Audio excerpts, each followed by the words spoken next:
नमस्कार, good morning सभी को।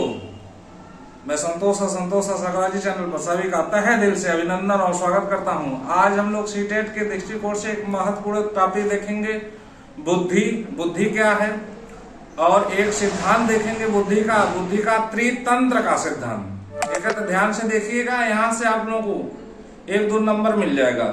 और इसके पहले आप लोगों को पढ़ा दिया गया है बुद्धि का बहुबुद्धि का सिद्धांत, जो हावर्ड गार्डनर का है। तो वहां से भी 1 नंबर आपको आना ही है। प्लेलिस्ट में वीडियो पड़ी है, उसको आप देख लीजिए। तो यहाँ पे हम देखते हैं बुद्धि का अर्थ और बुद्धि का त्रितंत्र सिद्धांत। तो बुद्धि क्या है भाई? बुद्धि, ठीक है, हिंदी में बुद्धि कहते हैं, अंग्रेजी में इंटेलिजेंट कहते हैं। अब बुद्धि से अगर बुद्धि पूछा जाए हमें और हमसे और आपसे, तो आप क्या बताएंगे बुद्धि क्या है? ठीक है, तो कोई एक सर्वमान परिभाषा नहीं है। कोई कहेगा बुद्धि सोचने समझने की क्षमता है, तो कोई कहेगा तर्क करने की क्षमता है, तो कोई कहेगा समस्या समाधान की क्षमता है। तो जितने लोगों से आप पूछेंगे, हम पूछेंगे, किसी एक प्रकार से कोई बुद्धि को परिभाषित नहीं किया जा सकता है। इसी के संदर्भ में एक मनोवैज्ञानिक थे फ्रीमैन ने बुद्धि को 3 प्रकार से परिभाषित करने का प्रयास किया। तो इसको हम लोग देख लेते हैं, फिर आगे बढ़ते हैं। तो इन्होंने बताया कि बुद्धि समायोजन की योग्यता के रूप में। तो इस मत को मानने वाले प्रमुख मनोवैज्ञानिक थे स्टर्न, क्रूज, वर्ड एवं पिंटर। तो एक परिभाषा हम लोग देख लेते हैं। स्टर्न ने क्या कहा था? बुद्धि जीवन की नवीन परिस्थितियों तथा समस्याओं के अनुरूप समायोजन की सामान्य योग्यता है। देखिए भाई, ठीक है, बुद्धिमान व्यक्ति अगर कोई समस्या आती है जीवन में, तो वह क्या करता है? तालमेल बैठा लेता है, समायोजन कर लेता है, घबराता नहीं है। ठीक है, तो इसको किस रूप में देखा गया है कि बुद्धि समायोजन की क्षमता है। ठीक है, वह तालमेल बैठा लेते हैं, घबराते नहीं है। दूसरा संदर्भ क्या है? बुद्धि सीखने की योग्यता के रूप में। ठीक भाई, हम जो है कोई कंपटीशन दे रहे हैं या जीवन में बहुत से अनुभव लेते हैं, तो उस अनुभव के आधार पर हम क्या करते हैं? अपने जीवन में सीखते जाते हैं और आगे बढ़ते जाते हैं। तो इस मत के प्रमुख मनोवैज्ञानिक कौन है? बकिंघम, वुडवर्थ, डीरबोर्न और फ्रांसिस गाल्टन, और भी हैं। तो इसमें एक परिभाषा हम देख लेते हैं। बकिंघम ने क्या कहा था? बुद्धि सीखने की योग्यता है। और वुडवर्थ महोदय ने क्या कहा था? बुद्धि कार्य करने की एक विधि है। तो जिसके पास जितनी बुद्धि रहती है, उस प्रकार से वह सीखता है अपने जीवन में और आगे बढ़ता है। ठीक, अब तीसरा पॉइंट है बुद्धि अमूर्त चिंतन की योग्यता के रूप में।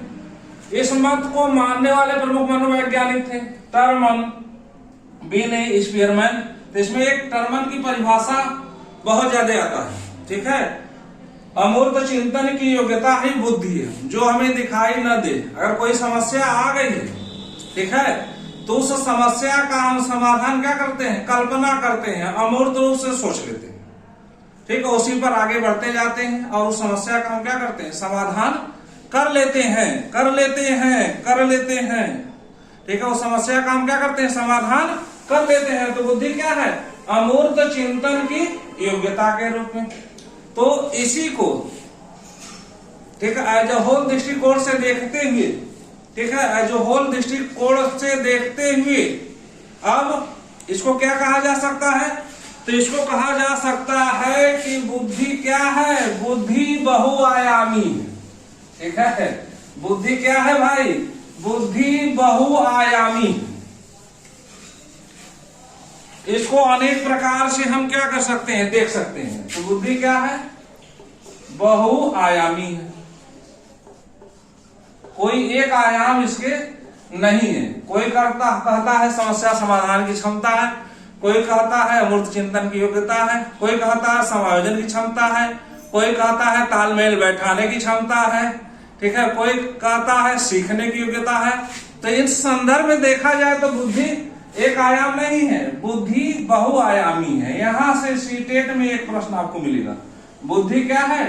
बुद्धि सामर्थ्यों का सामर्थ्य है। ठीक है, बुद्धि क्या है? बहुआयामी है। अब हम एक सिद्धांत देख लेते हैं जो सीटेट के दृष्टिकोण से बहुत ही महत्वपूर्ण है, बुद्धि का त्रितंत्र का सिद्धांत। बुद्धि का त्रितंत्र का सिद्धांत किसने दिया था? तो इसको दिया था रॉबर्ट जे स्टर्नबर्ग। ठीक है, रॉबर्ट जे स्टर्नबर्ग महोदय ने दिया था। इन्होंने क्या कहा था? इन्होंने कहा था, ठीक है, 3 प्रकार की बुद्धि होती है। इन्होंने कितने प्रकार की बुद्धि बताया? तो इन्होंने बताया कि बुद्धि 3 प्रकार की होती है। यह जो है बुद्धि लब्धि का वर्णन कर रहे थे। रॉबर्ट स्टर्नबर्ग महोदय ने क्या कर रहे थे? बुद्धि लब्धि का वर्णन कर रहे थे। तो उस आधार पर, ठीक है, इन्होंने माना नहीं कि जिसके पास ज्यादा बुद्धि है तो वह अधिक सफल हो सकता है, जिसके पास जो है कम बुद्धि है तो वह नहीं सफल हो सकता है। इसको इन्होंने नहीं माना। इन्होंने कहा कि ठीक है, हर व्यक्ति में 3 बुद्धि होती है और वह 3 क्षेत्रों में सफल हो सकता है। तो ध्यान से देखिए इसको, ठीक है, यहां से एक प्रश्न आपको मिलेगा। ठीक, तो इन्होंने बुद्धि के कितने प्रकार बताए? तो इन्होंने जो है बुद्धि के 3 प्रकार बताए। रॉबर्ट जे स्टर्नबर्ग, पहला इन्होंने बताया व्यावहारिक बुद्धि। व्यवहारिक बुद्धि या इसको कहते हैं, ठीक है, इसको कहते हैं संदर्भात्मक बुद्धि। ठीक है, संदर्भात्मक बुद्धि। ठीक, यह जिसके अंदर यह बुद्धि होती है, ये लोग क्या होते हैं? ये लोग ऐसे व्यक्ति जिनके अंदर ये बुद्धि होती है वह क्या होते हैं? अपने जीवन में प्रैक्टिकल होते हैं, व्यवहारिक होते हैं। ठीक, यह क्या होते हैं? व्यावहारिक होते हैं। ठीक है, ऐसे बुद्धि वाले व्यक्ति व्यवहारिक होते हैं या प्रैक्टिकल होते हैं। ठीक, कल होते हैं। और यह क्या करते हैं? यह अपना काम किसी से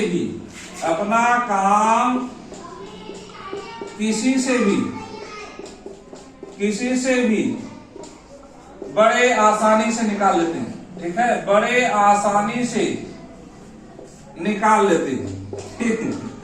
बड़े आसानी से क्या करते हैं? निकाल लेते हैं। ठीक है, जैसे बहुत से लोग कंपटीशन देने आते हैं, ठीक है, तो जो पहले के अनुभव व्यक्ति हैं, ठीक, तो उनसे जो है मेल मिलाप मिला लिए, ठीक है, भैया कह के, मित्र बना के, दोस्त बना के, और उनसे क्या करते हैं? उनसे जो चीजें हैं उसको ले लेते हैं कि भैया दे दीजिए, ऐसा करिए, ऐसे करिए। ठीक है, या अगल बगल या पड़ोस में है, ठीक, तो कोई काम फंसता है तो पड़ोसी से लड़ाई झगड़ा नहीं करते हैं, पड़ोसी से व्यवहार बना के अपना काम निकाल लेते हैं। तो संदर्भात्मक बुद्धि या व्यवहारिक बुद्धि वाले व्यक्ति क्या होते हैं? प्रैक्टिकल होते हैं और व्यवहार बनाकर किसी से भी अपना काम निकाल लेते हैं। और दूसरा बुद्धि कौन सा है? रचनात्मक बुद्धि या अनुभव। दूसरा है रचनात्मक बुद्धि या अनुभव जन्य बुद्धि। ऐसे बुद्धि वाले क्या होते हैं? पूर्व अनुभवों के आधार पर, ठीक है, पूर्व अनुभवों के आधार पर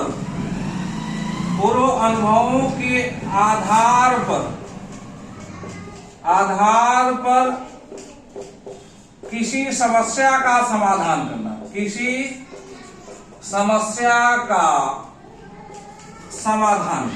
ठीक है, ऐसे व्यक्ति कौन होते हैं? ऐसे बुद्धि वाले व्यक्ति कौन होते हैं? समाधान करना। ऐसे व्यक्ति वाले क्या होते हैं? ठीक है, जो रचनात्मक बुद्धि वाले, अनुभवजन्य बुद्धि वाले होते हैं, पूर्व अनुभव के आधार पर।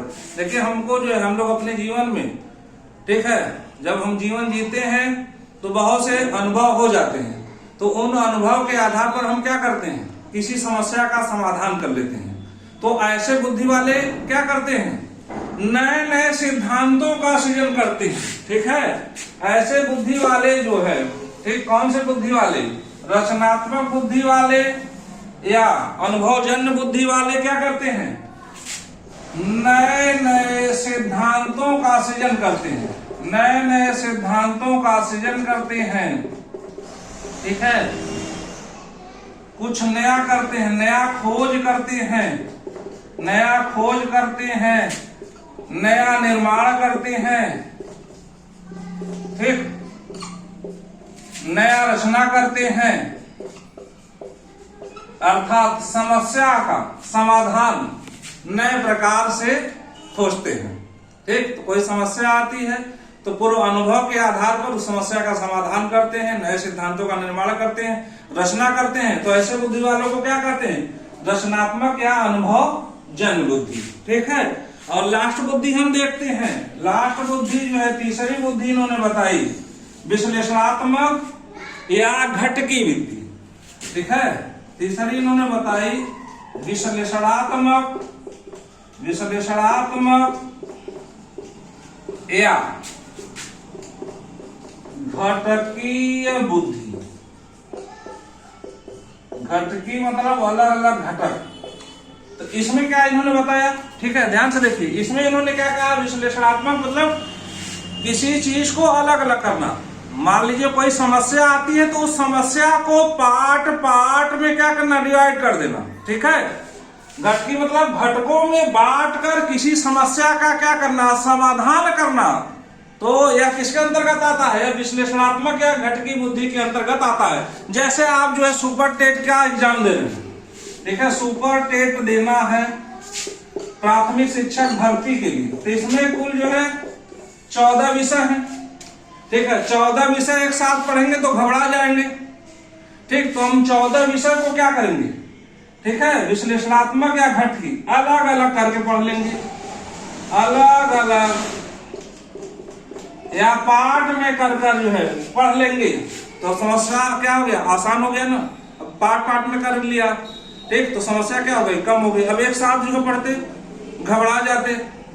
ठीक है, पार्ट पार्ट में कर लिया, अब तैयारी हो गई। तो इसी को कहते हैं घटकी बुद्धि। या आप पीसीएस का परीक्षा दे रहे हैं तो उसमें जीएस में बहुत से पार्ट होते हैं, तो उसको क्या किया? अलग अलग करके तैयारी कर लिया और समस्या का क्या हो गया? समाधान हो गया।